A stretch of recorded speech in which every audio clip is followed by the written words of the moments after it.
Share बाजार में 2026 में बहुत सारे लोग कंफ्यूज हैं कि उनको आईटीआर भरना चाहिए कि नहीं भरना चाहिए। इस वीडियो में हम एक एक पहलू की बात करेंगे कि आखिर क्या मिनिमम आपकी सैलरी है या बिजनेस है, उसके आधार पर आपको आईटीआर भरना चाहिए। अगर आप नहीं भरेंगे तो क्या होगा, क्यों बहुत सारे लोगों को नोटिस आ सकते हैं इस साल। हम इस वीडियो में सारी चीजों की चर्चा करेंगे। लेकिन अगर आप चैनल पर पहली बार हैं तो सब्सक्राइब जरूर कीजिएगा। नमस्कार, मेरा नाम है अतुल वर्मा। जैसे मैंने कहा कि मार्केट में बहुत लोगों को कंफ्यूजन है क्योंकि बहुत सारी बदलाव हुए हैं। वर्ष 2025 के वित्तीय वर्ष में 2026 में बहुत लोगों को आईटीआर के नोटिस आए हैं और इस बार भी वो नंबर बढ़ेगा। इस बार भी नोटिस बहुत ज्यादा आएंगे। मेन जो कंफ्यूजन हो रही है वो इसलिए हो रही है, मैं आपको समझाता हुआ चलूंगा, हर एक केस आपके सामने स्टडी जो है आपके सामने रखता चलूंगा। मेन प्रॉब्लम जो हो रही है वो इसलिए हो रही है क्योंकि 87A की जो छूट है वो अब काफी हद तक स्टॉक मार्केट में हटा दी गई है। इसके नाते क्या हुआ है, पहले अगर मैं आपको बात बताऊं तो पिछली साल बहुत सारे लोगों को जो शेयर बाजार में 2-5 हजार भी कमाए हो उनको भी नोटिसेज आए थे। इस बार ये नंबर और बढ़ेगा क्योंकि सरकार ने अब 2026 में ये बात स्पष्ट कर दी है कि जो 87A की छूट मिला करती थी शेयर बाजार वालों को, उनको वो छूट नहीं मिलेगी। तो अब आप समझिए कि ये पूरा का पूरा केस क्या है, ये पूरी मुद्दा क्या है। तो समझते हैं। जैसे मान लेते हैं, हम एग्जांपल में आपको समझाएंगे तो ज्यादा समझ में आएगा। तो मान लेते हैं पहला केस ऐसा है कि जब एक आदमी, क्योंकि ज्यादातर लोगों को ये लगता है कि 1 रुपया भी कमाए तो क्या शेयर बाजार से तो हमें पैसा डालना पड़ेगा, आईटीआर भरना पड़ेगा। तो इसीलिए मैं एक एक पहलू आपके सामने रख रहा हूं। तो मान लेते हैं पहला केस वो केस है जिस केस में आपको, यानी कोई भी आदमी, चाहे वो एक स्टूडेंट हो, चाहे वो एक ऐसा आदमी हो जो जिसकी बहुत ज्यादा इनकम नहीं है। अच्छा, एक जो बहुत बड़ा भ्रम है कि जब तक हम 12 लाख अगर कमा रहे हैं तो हमको आईटीआर नहीं भरना है, हम छूट में है। ऐसा बिल्कुल भी नहीं है। 12 लाख रुपए कमाने पर आपको इनकम टैक्स का आईटीआर नहीं भरना पड़ेगा या इवन 10 लाख कमाने पर आपको नहीं भरना पड़ेगा। ये बिल्कुल ही गलत है, इसको समझिएगा। आपको भरना पड़ेगा, ये बात मैं समझाना चाह रहा हूं, जिसको मैं भी डिस्कस करूंगा। लेकिन अगर आप 10-12 लाख वाले चक्कर में हैं तो आपको मैं साफ बता दूं, 87A की जो छूट खत्म हो गई है उसके नाते आपको आईटीआर भरना पड़ेगा। खैर, तो अगर हम यहां से इस बात को समझे तो मुद्दा यह है हमारे सामने कि जो व्यक्ति, मैं पहला केस बताऊं तो अगर कोई आदमी मान लेते हैं उसकी जो बात की बहुत कमाई नहीं है, वो एक नॉर्मल बहुत कम कमाई वाला आदमी है, उस केस में उसके साथ क्या होगा। हम मान लेते हैं कि उसकी टोटल आय, चाहे वो सैलरी उठाता हो और चाहे वो बिजनेस करता हो, किसी भी माध्यम से उसकी अगर आय जो है 1 लाख या 1.5 लाख तक भी अगर आप मान लें, या 2 लाख रुपए तक भी मान लेते हैं कि उसकी जो आय है वो 2 लाख रुपए है। तो अगर वो 2 लाख रुपए उसकी आय है, चाहे वो सैलरी उठाता हो चाहे वो बिजनेस से उठाता हो, और अब मान लेते हैं कि वो शेयर बाजार से भी उसने क्या किया, 20,000 रुपए का प्रॉफिट कमा लिया। तो शेयर बाजार से उसने 20,000 का प्रॉफिट कमाया। ऐसे व्यक्ति को अब इसमें चाहे जो आए, चाहे वो सैलरीड है, चाहे वो स्टूडेंट है, चाहे वो जो भी है, उसको आईटीआर भरने की जरूरत नहीं है। उसको आईटीआर भरने की जरूरत बिल्कुल भी नहीं है। क्यों? क्योंकि वो बेसिक एग्जम्पशन लिमिट के अंदर आ रहा है। लेकिन अब केस नंबर 2 की अगर हम बात करें तो केस नंबर 2 हम इस तरह से डिस्कस करेंगे कि अगर कोई आदमी, चूंकि बेसिक जो लिमिट है वो 4 लाख की है, 4 लाख की लिमिट जो है पहली एग्जम्पशन लिमिट है 4 लाख रुपए। चाहे आप पहले वाले, चाहे आप दूसरे वाले या न्यू रिजिम की बात करिए, ओल्ड रिजिम, ज्यादातर लोग न्यू रिजिम में भर रहे हैं और जो है 4 लाख रुपया बेसिक आपको इसमें एग्जम्पशन मिलता है, छूट मिलती है। अब हम इस केस को स्टडी इस तरह से करें कि मान लेते हैं एक आदमी जिसकी सैलरी, आप उसकी टोटल आय की बात मैं कर रहा हूं, चाहे वो बिजनेस से आए हो। अच्छा, मैं एफएनओ को अभी अलग से समझाऊंगा आपको। अभी हम लोग शेयर की खरीद फरोख्त की बात कर रहे हैं। चाहे आपने long term capital gain create किया हो, चाहे आपने short term capital gain create किया हो, तो दोनों ही, चाहे जो भी आपने क्रिएट किया हो, उसको आप शेयर बाजार की आय के रूप में देख सकते हैं। साथ में म्यूचुअल फंड से भी अगर आपने कमाया है तो उसको भी इसी आय के रूप में रखें। तो आप आय, चाहे जो भी हम केस स्टडी करें, लेकिन उसमें जो आय है, इस आय में जो शेयर बाजार की इनकम है वो किसी भी रूप से आ सकती है। तो खैर, तो मान लेते हैं कि एक व्यक्ति है जिसकी बिजनेस इनकम या फिर उसकी सैलरी मिला करके उसको कहीं 3.5 लाख रुपए मिलते हैं। मान लेते हैं उसको 3.5 लाख रुपए उसकी बनती है। अब इसके बाद हो सकता है, जैसे मैंने कहा कि वो व्यक्ति हो सकता है म्यूचुअल फंड खरीदा हो, म्यूचुअल फंड से उसको प्रॉफिट हुआ है, शेयर से उसको प्रॉफिट हुआ हो। अभी एफएनओ को नहीं रखते, तो म्यूचुअल फंड हो गया, शेयर हो गया। अब शेयर में भी 2 होते हैं, एक होता है शॉर्ट टर्म कैपिटल गेन और एक होता है लॉन्ग टर्म कैपिटल गेन, जिसको LTCG बोलते हैं, और एक होता है STCG। ठीक है, तो इनमें से कोई भी आपने कमाया हो, यानी शेयर बाजार से आपने कमाया हो। अब इस केस में मान लेते हैं कि उसने जो है 50,000 रुपए कमाया है। अब 50,000 रुपए अगर उसने कमाया है तो उसकी नेट इनकम कितनी हो गई, 3.5 लाख रुपए इनकम हो गई और 50,000 रुपए इनकम हो गई दूसरी वाली। तो दोनों को अगर आप जोड़ लें तो इस स्थिति में क्या होगा, 4 लाख रुपए उसकी कमाई है। बेसिक जो छूट है, जो एग्जम्पशन है छूट, वो कितनी है, 4 लाख है। इस व्यक्ति की कमाई कैसे आई, बिजनेस इनकम से 3.5 लाख या सैलरी से 3.5 लाख और 50,000 म्यूचुअल फंड या बाकी जगहों से उसने कमाया। तो नेट स्थिति ये हुई कि उसकी 4 लाख रुपए की जो बेसिक छूट की लिमिट में है वो इसमें आ गया। तो उसको भी आईटीआर भरने की जरूरत नहीं है, उसको भी आईटीआर भरने की जरूरत नहीं है। लेकिन अब इसके ऊपर जैसे ही आप जाएंगे, यानी केस नंबर 3 की डिस्कस करते हैं, तो केस नंबर 3 जो होगा वो ये होगा कि एक व्यक्ति, कोई भी व्यक्ति जो, मान लेते हैं हम इसको और एक्सप्लेन आपको मैं सही करने की कोशिश करता हूं। तो आय मान लेते हैं उस व्यक्ति की, चाहे वो सैलरी उठाता हो चाहे वो बिजनेस उठाता हो, दोनों से मान लेते हैं कि उसने 3,80,000 रुपए कमाए। कितना कमाए, 3,80,000 रुपए। 3,80,000 रुपए उसकी आय हुई। ये बेसिक जो छूट है 4 लाख की, उससे क्या है, कम है, उससे कम है, तो उसको कोई दिक्कत है नहीं है। लेकिन अब आइए शेयर बाजार से। तो शेयर बाजार से उसने क्या किया, शेयर से, म्यूचुअल फंड से, किसी भी तरीके से उसने जो कमाई किया है वो कमाई कर लेते हैं। मान लेते हैं कि उसने कमाई किया 40,000 रुपए की। अब उसने 40,000 रुपए की कमाई कर लिया। जो ये 40,000 रुपए की कमाई किया, अब ये टोटल इनकम में जुड़ेगी। अब उसकी नेट इनकम कितनी बन गई, उसकी नेट इनकम बन गई 4,20,000 रुपए।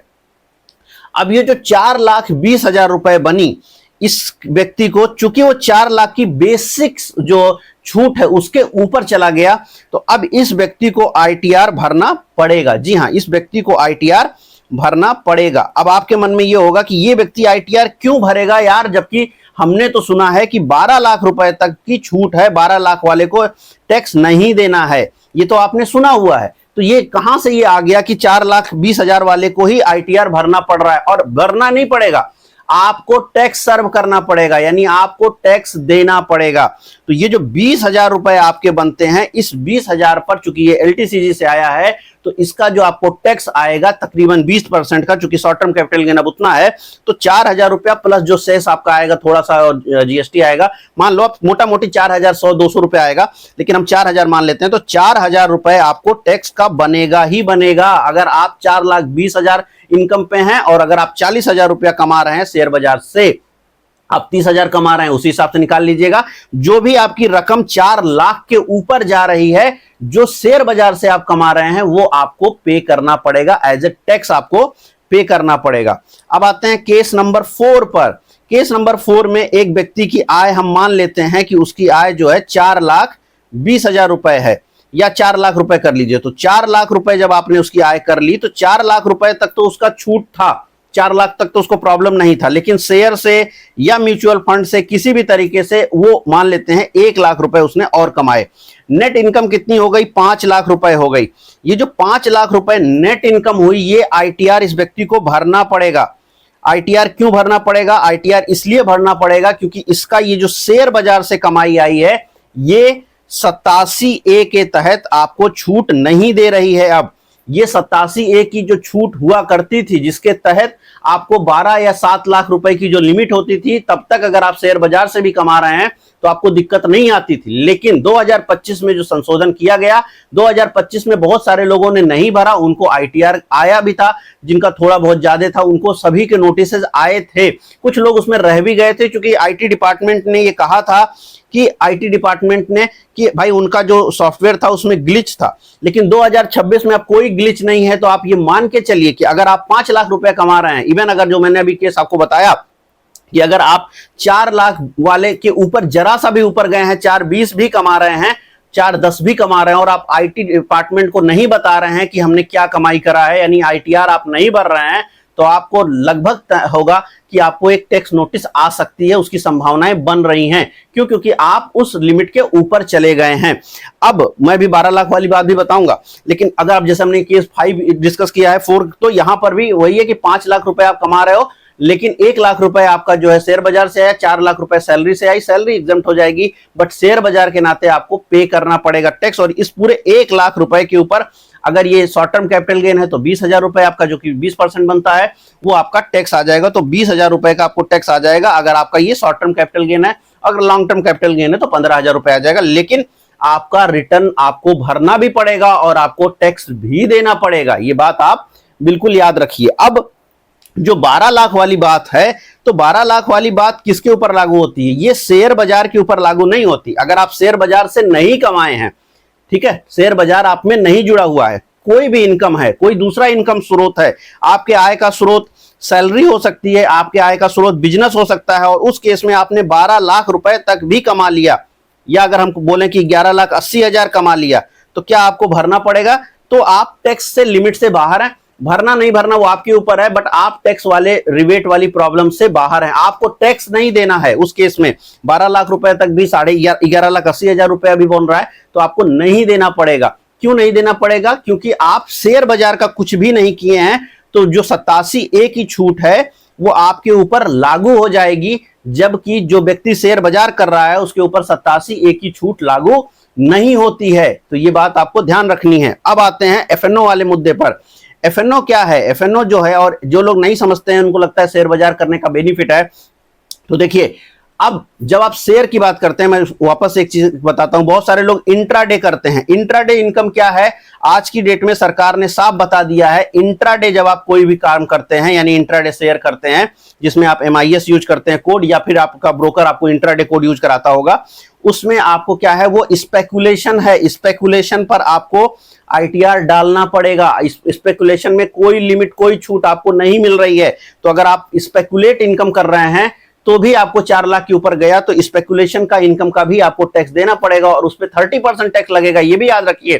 तो जो लोग इंट्राडे पे बहुत ज्यादा फोकस करते हैं, स्कैल्पिंग पे बहुत ज्यादा फोकस करते हैं, उनकी जो टैक्स लाइबिलिटीज है वो ज्यादा बन रही है अब पिछले कुछ समय से लेकर के, और शेयर की लाइबिलिटीज भी बढ़ी हैं।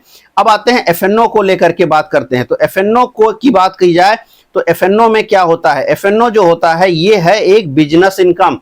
जब आप बिजनेस इनकम जोड़ रहे हैं तो लिमिट बढ़ जाती है, इसके ऊपर 87A लागू होता है। तो जैसे मैंने अभी बार बार आपको दिखाया कि जब भी आप आय में देख रहे हैं, जैसे यहां पर हमने 12 लाख को डिस्कस किया था, तो सैलरी या बिजनेस इनकम 12 लाख। अब किसी ने अगर एफएनओ किया है, यानी शेयर बाजार में एफएनओ में ट्रेडिंग करी है, और उसने 12 लाख जनरेट किया है एफएनओ करके, अगर वो फिर भी नहीं भरेगा तो उसको चल जाएगा। और अगर उसने 12 लाख रुपए तक भी कमाया है तो उसका टैक्स जो होगा वो 0 होगा, उसको टैक्स 0 आएगा। लेकिन अगर कोई आदमी, जो कि हमने डिस्कस किया था, 5 लाख रुपए कमा रहा है, जिसमें से 1 लाख रुपए उसका शेयर से आ रहा है, तो उसको 20,000 रुपए का टैक्स पे करना पड़ेगा। तो आप देख सकते हो, शेयर करने पर आपको टैक्स आएगा, जल्द ही आ जाएगा। 1 लाख रुपए कमाए शेयर से आपको देना पड़ेगा। लेकिन चूंकि FNO is a business income, चूंकि एफएनओ क्या है, वो एक बिजनेस इनकम है, इसीलिए अगर आप 12 लाख भी कमा रहे हो, यहां पर 12 लाख भी कमा रहे हो, लेकिन चूंकि एफएनओ का इनकम जो है वो बिजनेस इनकम है, तो बिजनेस के थ्रू चूंकि आप ला रहे हो, तो फिर आप टैक्स लायबिल नहीं हो, भरना पड़ेगा। देखिए, टर्नओवर के ऊपर जाएगा। टर्नओवर अगर आपका ज्यादा है, मान लीजिए आप 50 लाख 70 लाख करोड़ के टर्नओवर पे चले गए हैं 12 लाख कमाने के लिए, और चले भी जाएंगे अगर आपने 12 लाख, इवन अगर आपने 6 लाख रुपए भी कमाए हैं, 7 लाख भी कमाए हैं एफएनओ करके, तो आपका टर्नओवर ऊपर जाएगा ही। तो अगर आपने मान लीजिए 6-7 लाख रुपए भी कमाया है तो टर्नओवर ऊपर जाएगा, आपका टर्नओवर बढ़ेगा।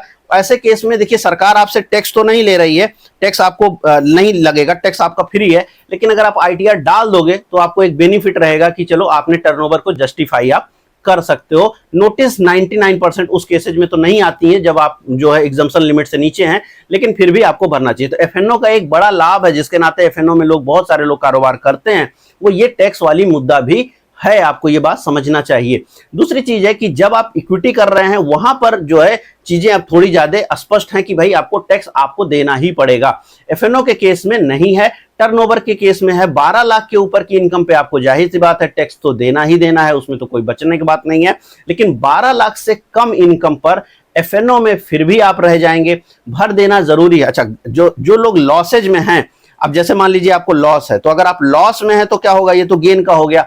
अगर आप शेयर से लॉस में हैं या म्यूचुअल फंड से प्रॉफिट आपने काटा और उसका लॉस है, आपको नेट लॉस है, तो आपको ITR बिल्कुल भरना चाहिए। क्योंकि आप अपने जो लॉस है उसको आगे कैरी फॉरवर्ड कर सकते हैं अगले सालों के लिए। यानी इस साल अगर आपको लॉस हुआ तो आप उसको अगली साल के लिए कैरी फॉरवर्ड कर दीजिए, और जो आपका लॉस आपका जो कैरी फॉरवर्ड होगा ये फिर आगे के समय में, जैसे मान लीजिए वर्ष 2027 में जो आपका असेसमेंट साल आएगा, यानी जब आप अगली साल भर रहे होंगे, या 2026 का जो आप अगली साल भर रहे होंगे, उसमें आप अपने लॉस को, अगर उस साल आपने प्रॉफिट कमाया तो उसके साथ आप एडजस्ट कर लीजिएगा। तो इसलिए जो लोग लॉसेज में हैं उनको भरना चाहिए ही चाहिए। साथ में जो लोग एफएनओ करते हैं, सेम केस उसमें भी है कि अगर आप एफएनओ कर रहे हैं, मान लेते हैं आप प्रॉफिट नहीं कर रहे हैं, आप लॉस कर रहे हैं, मान लीजिए आपको एफएनओ में 1 लाख रुपए का लॉस है। अब अगर आपको एफएनओ में 1 लाख रुपए का लॉस है, एफएनओ में आपको 1 लाख रुपए का लॉस है, या 20,000 का लॉस है, 10,000 का लॉस है, कोई भी लॉस है, अगर ये आपका लॉस का अमाउंट है तो आपको आईटीआर जरूर भर देना चाहिए। क्योंकि आईटीआर जरूर भर दीजिए, क्योंकि आईटीआर जब आप भरेंगे, आईटीआर आप जब भरेंगे तो आपका ये जो लॉस है ये कैरी फॉरवर्ड हो जाएगा अगले साल के लिए। और उससे क्या होगा, उसका बेनिफिट ये आएगा कि आपका जो अगली साल अगर आप कमाएंगे, या अगली साल भी नहीं कमा पाए तो उसके अगली साल जब आप कमाएंगे, या उस साल भी नहीं कमाए तो उसके अगली साल कमाएंगे, आप 9 साल तक, 8-9 साल तक इसको बढ़ाते चले जाइए, और आपका फिर भी अगर कभी भी आप गेन करेंगे तो आप जो है उसको बैलेंस आउट करके दिखा सकते हैं। तो बहुत बढ़िया चीज है कि आप अपने लॉसेज को कैरी फॉरवर्ड कर सकते हैं, उसका लाभ आपको मिलेगा। और टैक्स तो आपका बिजनेस, चूंकि एफएनओ पे टैक्स किस आधार पे लगेगा, तो जाहिर सी बात है ये आपके बिजनेस स्लैब के ऊपर लगेगा। तो जब आप नेट अपनी इनकम जोड़ेंगे और स्लैब वाइज जो चार्जेस आपके ऊपर आएंगे, वही एफएनओ के ऊपर आपको पैसा, वही आपको ऊपर टैक्स लगता हुआ दिखाई पड़ेगा। लेकिन ये बात आपको स्पष्ट समझना चाहिए कि एक आदमी हो सकता है वो 12 लाख रुपए तक कमा रहा हो, 11 लाख कमा रहा हो, एफएनओ किया हो, सैलरी किया हो, बिजनेस किया हो, सारे में वो टैक्स से बच जाएगा। यानी 12 लाख रुपए के अंदर में उसका है, चाहे उसने सैलरी लिया, चाहे उसने एफएनओ ट्रेडिंग करी है, कुछ भी करा है, वो एग्जम्पशन लिमिट में आ जाएगा, पैसा बचा लेगा, टैक्स नहीं जाएगा। लेकिन एक आदमी जो एफएनओ नहीं किया है, वो आदमी को भले ही वो 4 लाख के ऊपर 20,000 रुपए ही लेके जाए, जो कि केस 3 में हमने डिस्कस किया था, 4 लाख के ऊपर सिर्फ 20,000 रुपए ही वो ऊपर गया, लेकिन उसको जो है आईटीआर डालना भी पड़ेगा और उसको इवन 4,000 रुपए का टैक्स भी पे करना पड़ेगा। अब कई लोग के मन में होगा मैं दोनों करता हूं, यानी मैं एफएनओ भी करता हूं और मैं जो है यहां पर इक्विटी भी करता हूं। तो देखिए, अगर आप दोनों करते हैं तो एफएनओ वाला पार्ट जो है वो बिजनेस इनकम में जोड़ा जाएगा, जाहिर सी बात है। अगर आप सैलरी भी कमाते हैं तो वो business income plus salary income हो जाएगा, आपका बिजनेस प्लस सैलरी इनकम हो जाएगा। और जो शेयर से कमाई आएगा ये कैपिटल गेन अकाउंट में जाएगा आपका, यानी ये अलग रहेगा आपका। और इसमें जो भी इनकम करेंगे, एग्जाम्पल के रूप में मान लेते हैं कि आपने 20,000 रुपए शेयर बाजार से कमाए, बिजनेस इनकम आपका चाहे एफएनओ वाला ही है, मान लेते हैं इससे आपने 10,000 रुपए का गेन कर लिया, और सैलरी आपकी जो है मान लेते हैं 6 लाख रुपए आ गई। तो अब इस केस में क्या होगा, ये केस में ये होगा कि ये 6 और 10 यानी 6,10,000 रुपए आपका यहां से आ गया, ये इनकम आपकी एग्जम्प्टेड हो जाएगी। बट ये 20,000 रुपए के ऊपर आपको तकरीबन जो है, अगर मैं शॉर्ट टर्म कैपिटल मान के चल रहा हूं, तो 4,000 रुपए के आपके आसपास जो है आपका टैक्स आ जाएगा। वहीं अगर इसमें कुछ आपका इंट्राडे है तो वो स्पेकुलेशन में जाएगा, उस पर 30% टैक्स लगेगा, जितना अमाउंट आपने प्रॉफिट किया होगा इंट्राडे पर। तो यही बनेगा आपका, इसी तरीके बनेगा। अब अगर मान लेते हैं कि आपने एफएनओ किया और उसमें 20,000 का लॉस हो गया, तो चूंकि आपका 20,000 का लॉस हो गया, तो ये जो बिजनेस इनकम है दूसरे बिजनेस इनकम के साथ सेट ऑफ हो जाएगी। तो 6 लाख आपने कमाया था, तो अब आपकी इनकम जो होगी वो 5,90,000 आ जाएगी, और अब आपको जो है इसके आधार पर अपना आईटीआर फिलअप करना पड़ेगा। तो वो सेट ऑफ होगी डिपेंडिंग अपॉन कि आपने किधर किस बिजनेस इनकम से कमाया है। तो बिजनेस 2 प्रकार के हो सकते हैं ना, एक तो शेयर बाजार का हो गया, मान लीजिए कोई आपने अदर बिजनेस से दिखाया, या कोई आपने अदर अकाउंट से प्रॉफिट आपका आया, तो वो उसके साथ जो है सेट ऑफ हो जाएगा, सैलरी के साथ नहीं, अदर बिजनेसेस के साथ आपका सेट ऑफ हो जाएगा। अगर आप दो बिजनेस करते हो, एक एफएनओ करते हो, कोई दूसरा अन्य इनकम हो, या फिर आपने कोई अदर सोर्स का इनकम दिखाया है, तो भी उसके साथ वो आपका जो है लॉस और प्रॉफिट जो है वो सेट ऑफ हो जाएगा, सैलरी के साथ नहीं। तो ये चीज आपको होगा। कुछ थोड़ी बहुत चीजें हो सकता है आपको कंफ्यूज कर रहे हैं, आप सीए से मिलकर आप अपना उसको डिस्कस कर सकते हैं। मैंने ये बात इसलिए बताई आपको ताकि आपको ये समझ आए कि भाई बाजारों में इस समय आपको आईटीआर डालना चाहिए। कोई भी व्यक्ति जो एफएनओ नहीं कर रहा हो, शेयर बाजार सिर्फ शेयर कर रहा है, म्यूचुअल फंड कर रहा है, अंडर 5 लाख है, वो जरूर भर दे। 4 लाख के नीचे भी अगर आप हैं तभी बचेंगे, 4 के जस्ट ऊपर जा रहे हैं भर दीजिए। अगर आपके पास गेन है, अगर आपके पास लॉस है, कैरी फॉरवर्ड करना है, भरना ही पड़ेगा। और अगर आप एफएनओ कर रहे हैं तो पूरी बात मैंने बताई कि वो एक बिजनेस इनकम है, और उस केस में आप जो है उसको आपको भरना पड़ेगा। और वहां पर आप 44AD में भी आप उसको दिखा सकते हैं, तो उसका थोड़ा बेनिफिट भी आपको बनेगा। खैर वो सारी चीजें आप जो है जैसे भी आप करें तो उसको उस तरह से देखें। मतलब आप अगर दो बिजनेसेस करते हैं तो एक को मतलब अलग अलग हैं, वो कंफ्यूजन आपको बढ़ जाएगा। तो अगर आप दो अलग अलग बिजनेसेस करते हैं तो एक जगह एफएनओ का थोड़ा सा लॉस भी है तो दूसरे बिजनेस के साथ आप उसको सेट ऑफ कर सकते हैं, तो ये चीज हो जाएगा। एफएनओ वैसे बेसिकली एफएनओ मैंने बोला 44AD में दिखा सकते हैं, तो कुछ सीए लोग होंगे उनको दिक्कत हो जाएगी, तो एफएनओ का इनकम आप 44AD में नहीं दिखा सकते हैं, अदर बिजनेसेस के इनकम को आप 44AD में दिखा सकते हैं। तो ये चीज रही। और ओवरऑल आपको ये जरूर समझना चाहिए कि 4 लाख के नीचे हैं तो आप बच गए, अगर 4 लाख के ऊपर है और शेयर बाजार से आप कमा रहे हैं तो आपको आईटीआर भरना पड़ेगा। हर एक रुपए की कमाई पे भरने की जरूरत नहीं है, लेकिन 4 लाख के ऊपर अगर आप जा रहे हैं, शेयर बाजार की कमाई जुड़ी है तो भरिए। एफएनओ में अगर आप 12 लाख रुपए तक भी कमा रहे हैं नेट अगर सैलरी प्लस दोनों मिला करके, तो आप एग्जम्प्टेड हैं, आपको नहीं भरना पड़ेगा। लेकिन अगर आप उससे थोड़ा भी ऊपर हैं तो भरिए, लॉस को कैरी फॉरवर्ड करना है तो जरूर भरिए। ये सारी चीजें आपको करनी चाहिए। 2-4-10 दिन बचे हैं, आप आईटीआर बिल्कुल भर दीजिए। 31 तारीख तक आपके पास डेट है, आप उस तब तक भर दीजिए। अगर मान लीजिए 31 तक नहीं भर पाएंगे तो क्या होगा, थोड़ा सा आपको पेनल्टी देना पड़ेगा और पेनल्टी का अमाउंट दे करके आप उसको आगे भी फिल कर सकते हैं। बट कोशिश करें इधर ही हो जाए, सबसे बेस्ट है। नहीं तो 1000-2000 रुपए आई थिंक उसका पेनल्टी चार्ज है, मुझे एग्जैक्ट नहीं पता है, ध्यान दे दीजिएगा, देख लीजिएगा। बट हाँ, पेनल्टी तक जाने की जरूरत क्या है, 31 तारीख तक अगर आप भर देंगे तो कोई दिक्कत आपको नहीं है। आप मेरे से संपर्क मत कीजिएगा, मैं कोई आईटीआर नहीं भरता हूं, तो जाहिर सी बात है मैं सिर्फ एक इन्फॉर्मेशन के लिए आपको बता रहा हूं। ना ही मेरा कोई आईटीआर से मतलब है, ना ही मैं आईटीआर भरता हूं।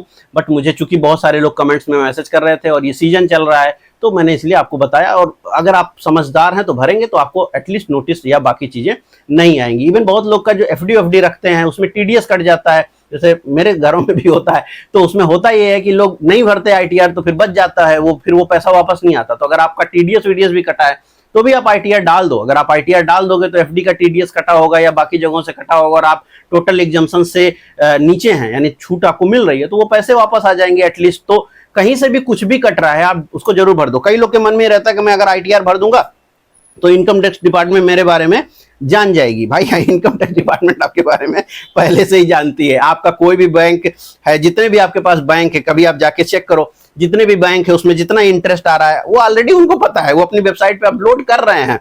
अगर आप मान लीजिए आपको डिविडेंड आता है तो वो ऑलरेडी अपलोड हो रहा है, उनको मालूम है, तो आप नहीं उनको बता रहे हो। कई सारे लोग को मैंने देखा है वो इसलिए नहीं भरना चाहते आईटीआर क्योंकि मुझे आईटी डिपार्टमेंट वाले मेरा जान जाएंगे। नहीं भाई, वो आपको ऑलरेडी जान रहे हैं, आप भर दो। अगर कोई टीडीएस वीडीएस कटा है, फालतू का पैसा कटा है, तो वो पैसे वापस आ जाएंगे, ये बेनिफिट है।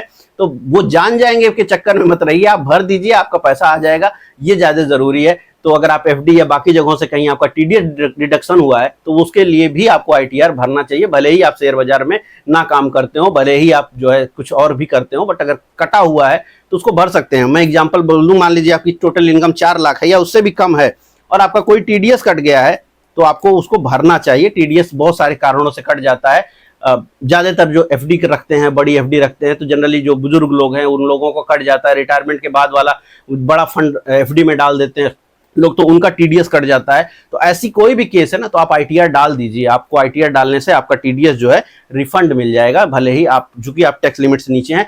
4 लाख की इनकम से अगर आप ऊपर भी हैं, मान लीजिए आप 12 लाख तक हैं, लेकिन आप शेयर बाजार में तो नहीं है ना, तो उस केस में भी आपका टीडीएस वापस आ जाएगा। तो आप जरूर उसको जरूर भरिए ताकि आपका जो है आईटीआर वापस आ जाए, जो आपका कटा हुआ है वो वापस आ जाए। खैर कमेंट बॉक्स में लिखिएगा आपको वीडियो कैसा लगा। अगर फिर भी आपका कोई क्वेश्चन रह गया है तो जरूर कमेंट में लिखिए, मैं उसका आंसर देने की कोशिश करूंगा। बाकी आईटीआर से जुड़े मुद्दों से मेरे संपर्क नहीं, मैं भरता नहीं हूं। अगर आपको भरवाना है तो आप अपने सीए से जरूर कंसल्ट कीजिए और उनसे भरवाइए। बट एटलीस्ट अगर आपका कोई क्वेश्चन है तो वो जरूर डालिएगा, मैं उसको एक्सप्लेन करने की कोशिश करूंगा। उम्मीद कर रहा हूं वीडियो पसंद आई तो लाइक शेयर कमेंट कीजिए। मैं मिलता हूं कल नए वीडियो में। इस वीडियो में इतना ही, धन्यवाद।